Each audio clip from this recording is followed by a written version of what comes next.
Re-salut à tous, la nouvelle édition de Canal+. On est en direct pour toute l'info de la mi-journée. Caddy, vous êtes prête? Prête. Oui. Alors tout de suite, place au journal.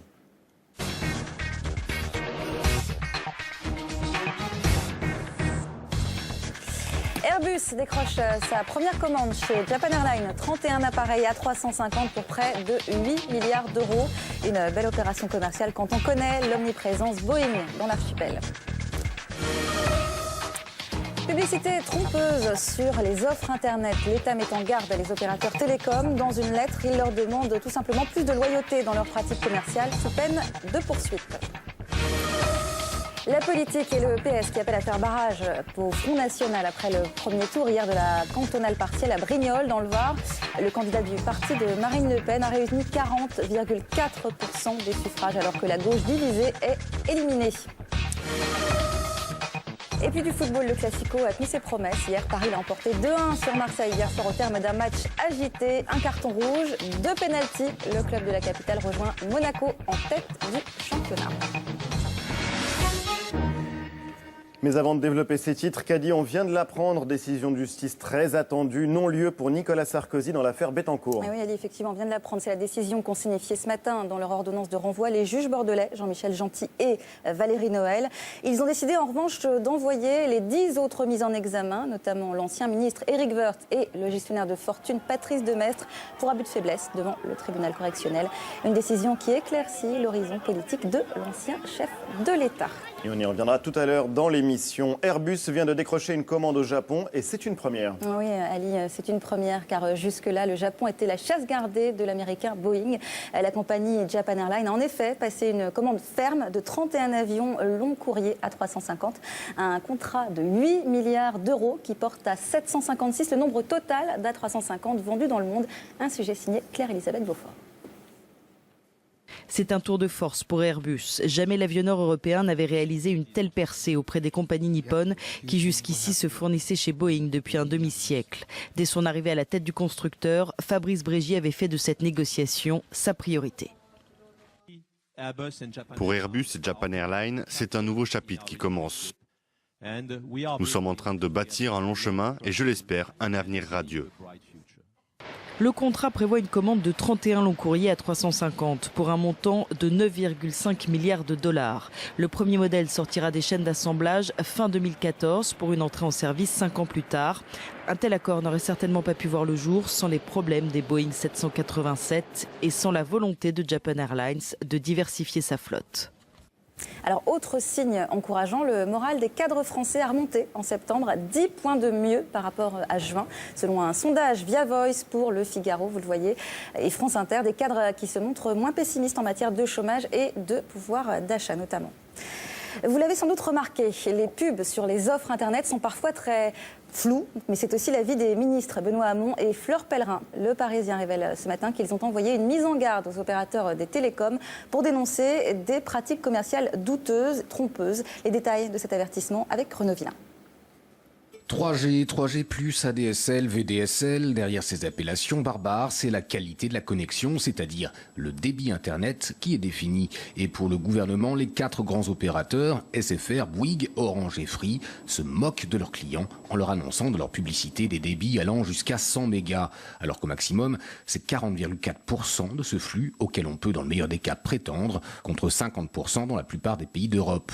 2 ministres, Benoît Hamon et Fleur Pellerin, ont donc pris leur plume pour mettre la pression sur les opérateurs. Il s'agit notamment de l'obligation de délivrer aux consommateurs avant souscription une information personnalisée sur le débit maximal de sa ligne. Une exigence ferme avec à peine voilée la menace de faire appel à l'intervention de la répression des fraudes ou à des actions en justice. Les opérateurs devront d'ici le 1er juillet 2014 revoir à la baisse leurs offres mirifiques. En clair, quand ils promettent aujourd'hui jusqu'à 28 mégas de débit, ils pourraient annoncer demain de 1 à 15 mégas, beaucoup plus proche de la réalité. Les débits Internet sont très relatifs en fonction de la répartition géographique, l'opérateur et le moyen technique par lequel passe le flux Internet. Seule aujourd'hui la fibre optique atteint les 100 mégas, mais elle est loin d'être installée partout. Un mystère maintenant et une caisse noire, celle de la Fédération de la métallurgie qui passe devant la justice aujourd'hui. Oui, c'est le procès de l'opacité qui s'ouvre en fait cet après-midi au tribunal correctionnel de Paris. Celui donc de la puissante UIMM et de son ex-patron, Denis Gauthier-Sauvagnat, soupçonné d'abus de confiance entre 2000 et 2007. 18 millions d'euros auraient été redistribués en liquide à certains dirigeants, mais aussi à des leaders syndicaux. Le rappel des faits avec Céline Bruno.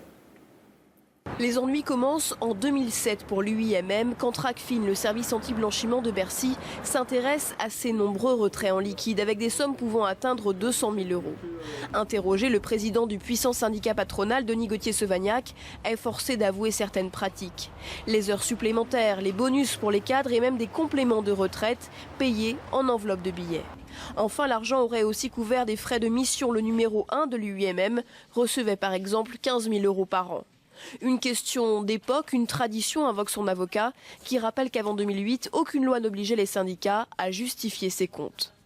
Si ces distributions de fonds sont aujourd'hui considérées comme regrettables, comme inopportunes, je veux bien en admettre l'idée, mais dire pour autant que, à l'époque où cela se faisait, c'était constitutif d'un délit, j'ai du mal à le comprendre. Mais la justice soupçonne plus que des libertés avec les salaires, comme le financement de syndicats salariés, CGT, CFDT et d'autres, pour acheter une paix sociale en cas de conflit. Au cours de ces nombreux interrogatoires, Denis Gauthier-Sauvagnat n'a jamais avoué, jamais donné de nom. Reste maintenant au tribunal correctionnel de décider si ces pratiques tombent sous le coup de la loi. La politique et cette gueule de bois ce matin pour la majorité présidentielle après la cantonale de Brignoles. Je vous le disais en titre, le PS éliminé appelle à faire barrage au Front National. Le FN vainqueur hier au premier tour du scrutin. Les voix de l'extrême droite réunissent 49% des votes, 40% pour le candidat FN Laurent Lopez et 9% pour le dissident frontiste Jean-Paul Dispart.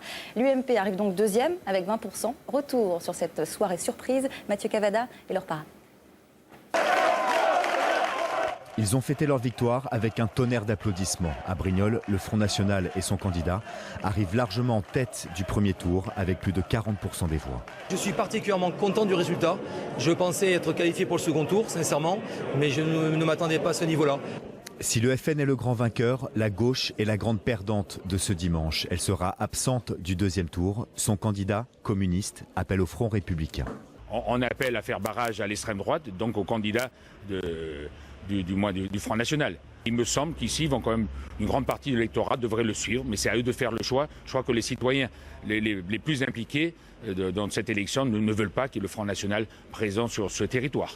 Un front républicain, le principe est bienvenu, mais le mot reste tabou à l'UMP. Je pense plutôt à un front civique. Un front civique, c'est que les électeurs se ressaisissent. Le problème que nous connaissons au niveau national est clair. Les habitants, les citoyens sont désabusés et ils ne retrouvent plus leurs repères. La candidate UMP a reçu le soutien aujourd'hui du candidat d'une liste dissidente d'extrême droite qui a obtenu 9% des voix au premier tour. Dans le calcul des projections, il faudra aussi tenir compte de l'abstention, l'autre grande gagnante. Ce dimanche, elle a dépassé les 66%. Voilà, et après cette cantonale partielle, la classe politique se déchire évidemment autour du pacte républicain. Écoutez les réactions ce matin de Marine Le Pen, Alain Juppé, Michel Sapin et Jean-Luc Mélenchon. Le Parti communiste appelle à voter pour l'UMP. Je pense que tout ça n'aura pas beaucoup d'influence car je ne crois pas à l'efficacité d'un front républicain qui est profondément d'ailleurs antidémocratique. Le projet que porte ce parti serait néfaste pour la France et néfaste pour une grande majorité de Français, notamment pour les plus modestes. Donc c'est tout ce travail d'explication auquel moi je compte continuer à me consacrer. Nous appelons à voter contre le Front National, ce qui veut dire très simplement pour le candidat républicain, celui qui est en lice au deuxième tour. Il n'y a pas besoin de prendre des circonvolutions. C'est ça qui fait du mal à la démocratie quand on n'est pas clair. Je ne vois pas comment je vote UMP, enfin c'est la peste ou le choléra, c'est tous les mêmes. La vérité est que le Front National prospère sur la résignation et sur la désorganisation du fait que le principal pourvoyeur de ses voix est à l'Élysée. Ils ont réagi au quart de tour. L'association 40 millions d'automobilistes a adressé hier une lettre ouverte à Manuel Valls. Objectif, protester contre l'idée d'abaisser la vitesse de 90 à 80 km/h sur les routes secondaires. L'association assure que la limitation actuelle ne peut pas engendrer d'accidents mortels. Jean-Michel Fauveau et Éric Ligaud. Leur combat s'affiche à la une de leur site internet. Non à la baisse des limitations de vitesse, une mesure inutile et idéologique selon 40 millions d'automobilistes. Aujourd'hui, quand on regarde bien, si on respecte les limitations actuelles, il n'y a absolument aucune chance d'avoir un accident dont la cause principale est la vitesse. Il y a en France un tas de lobbies anti-voiture qui cherchent sous de faux prétextes à débarrasser les rues des véhicules. L'association publie une lettre ouverte à Manuel Valls et lance une pétition en ligne pour mieux faire pression. Baisser les limitations de vitesse de 90 à 80 km/h sur les routes secondaires, c'est pourtant ce que propose le Conseil national de la sécurité routière, un comité d'experts qui estime que cette mesure permettrait de sauver 450 vies chaque année. Réaction mitigée. Ça va créer plus de bouchons, je pense, et plus d'accidents aussi. Je roule déjà à 70-80, donc c'est pas un problème. Bientôt, on nous interdira de rouler complètement, si ça continue. En 2012, plus de 3600 personnes sont mortes sur les routes de France. On a appris ce matin aussi le prix Nobel de médecine 2013 qui a donc été décerné aux Américains James Rothman et Randy Schekman ainsi qu'à l'Allemand Thomas Scoppt. Le trio a été récompensé pour ses découvertes sur le mécanisme de régulation du trafic vésiculaire. Donc, rien que ça. Voilà, c'est très clair. Pour que les molécules soient transportées au bon endroit. Au bon Appelez-moi endroit. docteur. L'actualité internationale à présent, Kadi, avec Le Monde en 3 images. Oui, alors direction la Chine, l'Indonésie, mais d'abord l'Égypte.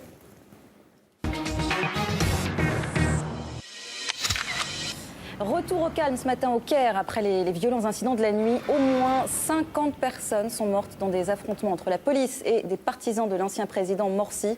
C'est le bilan le plus lourd depuis 2 mois. Les manifestants s'étaient réunis pour le 40e anniversaire de la guerre contre Israël.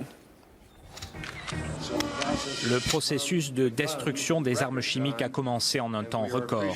Et nous en sommes reconnaissants à la Russie, bien sûr, pour sa coopération, mais aussi à la Syrie pour son consentement.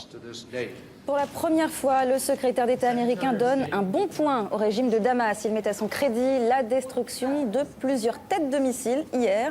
John Kerry qui a également rencontré son homologue russe ce matin pour faire le point sur l'accord qui prévoit le désarmement chimique de la Syrie d'ici à la mi-2014. Un nouveau typhon frappe la Chine depuis ce matin. Il s'appelle Phyto. Il a fait au moins 2 victimes. Le déluge, les rafales de vent et les coupures de courant ont entraîné l'évacuation de centaines de milliers d'habitants de la côte orientale du pays. Grand angle à présent sur une mode qui nous vient des États-Unis. Le camion fashion fait des émules en France. Eh oui, Ali. Alors, le camion fashion, le food truck, c'est ce qui était arrivé récemment. Le camion restaurant, voilà maintenant donc le fashion truck, le camion boutique de fringues branchées. Un magasin sur roue qui vient vers vous. C'est le pari qu'a tenté Elisa. Reportage signé Yacine Mili et Sébastien Duport. Ça, c'est le camion d'Elisa Massardi. Comme tous les premiers jeudis de chaque mois, elle se gare sur cette place, à Saint-Denis, en banlieue parisienne. C'est quoi ce camion? Bonjour, c'est ma boutique. Boutique de? Boutique de vêtements pour femmes, prêt à porter. Je vous laisse découvrir dedans, non? Venez avec moi. Un fashion truck, comprenez un magasin de vêtements sur roue. Le concept est né aux États-Unis il y a plusieurs années. Là-bas, de New York à Los Angeles, il a déjà séduit des milliers d'Américains. Elisa, elle, a tout plaqué il y a quelques mois pour retaper son propre camion.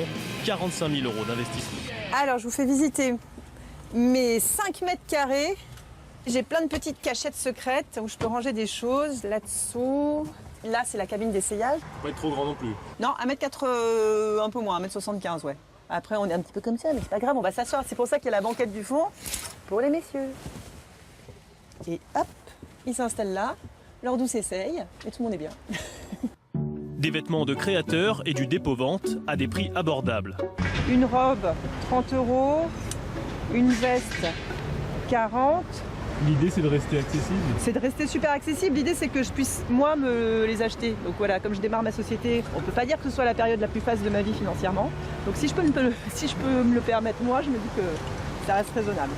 Sa cible, une clientèle qui n'a pas forcément le temps d'aller faire du shopping. Bon, je prends ça, je vais y aller vite. D'accord. C'est bon pour ce que j'ai dit. C'est bon. Allez, ça va. On peut essayer. C'est joli. Je suis plus attirée par le camion que par les vêtements. Vous, ce camion-là, vous en feriez quoi? Du camping qu'à Bordeaux. partirai le week-end avec mon chéri. Bonne journée, merci de nous suivre. Pour Elisa, vendre des vêtements dans un camion, ça n'a pas que des avantages. Le camion coûte moins cher, j'ai pas de pas de porte, j'ai pas de loyer. Par contre, il y a aussi beaucoup d'inconvénients. C'est très compliqué de trouver des emplacements. Car obtenir une autorisation de la mairie relève parfois du parcours du combattant. Il faut souvent plusieurs semaines avant d'avoir le droit de stationner sur des lieux publics. À ce jour, il existe seulement une poignée de ces camions en France. Mais à l'avenir, les fashion trucks pourraient bien se multiplier sur les routes. Et je vous le disais en titre, le football avec la victoire implacable du PSG hier soir au Vélodrome. C'était en direct sur Canal. Un classico avec des buts, 2 pénaltys et un carton rouge. Jérémy Cortés. Il y avait de l'électricité dans l'air entre les deux meilleurs ennemis de la Ligue 1. Très vite, c'est l'OM qui se montre le plus entreprenant. Les Marseillais ont déjà eu les meilleures occasions quand arrive la demi-heure de jeu. Thiago Motta veut dégager le ballon mais accroche Mathieu Valbuena. Si le pénalty ne fait guère polémique, le carton rouge contre l'Italien beaucoup plus. Le PSG s'agace et Clément Turpin tente de se faire respecter. Je pense que nous avons joué avec beaucoup de cœur et avec beaucoup de qualité. Je suis seulement désolé pour l'arbitre. Je pense que le match était trop gros pour lui. Face à Salvatore Sirigu, André Ayew gagne son duel et donne l'avantage à un OM désormais en supériorité numérique. Mais le PSG ne baisse pas les bras, au contraire, 45e minute. Sur un centre de Vanderville, Maxwell devance la sortie hasardeuse de Mandanda. Un partout à la mi-temps. Ce que je déplore, c'est la forme de naïveté qu'on a montré sur le premier but. Voilà. Dans la semaine, les entraîneurs évoquaient le cœur qu'il fallait mettre dans la rencontre. Incontestablement, les Parisiens en avaient plus que leur adversaire hier soir. Malgré une alerte de Dimitri Payet sur la cage de Sirigu, ce sont eux qui, à 10 contre 11, font basculer la rencontre peu après l'heure de jeu. André Ayew déséquilibre Marquinhos, nouveau pénalty. Ibrahimovic, double buteur au Vélodrome l'an passé, se charge de le transformer. Après ses échecs contre Monaco, Arsenal et Dortmund, l'OM montre une nouvelle fois ses limites contre une grosse écurie. Tout l'inverse du club de la capitale, auteur d'une solide prestation dans la difficulté. Le champion frappe un grand coup et tient le rythme de Monaco. Le mot de la fin ? 2 mots. Ours polaire. Regardez cette image étonnante d'un ours polaire donc, qui s'est pris de passion pour le basket. L'animal est, regardez, donc capable de reproduire tout le répertoire d'un bon basketteur. Dribble, protection de balle, tir, tout y passe. Alors c'est vrai, un peu. Il est fantastique. Pour un match de Alors, basket, c'est vrai il que les dure 3 règles heures. sont pas tout à fait respectées, vous l'aurez compris. Mais en tout cas, les visiteurs du zoo, eux, sont ravis. Dément. Ça se passe au zoo de San Diego à San Francisco et ils en ont pour leur argent. Et la vidéo, en tout cas, cartonne sur le net. Là, il est en train de dribbler. Ouais. Bon, il joue mieux au basket que Babette. Mais dans l'eau, mais j'ai tout pas le vu Babette monde, même dans une l'eau. otarie joue mieux au basket que moi. Vous êtes dur. Merci pour cette honnêteté. Merci, Kadi. Merci, Ali. Colombe.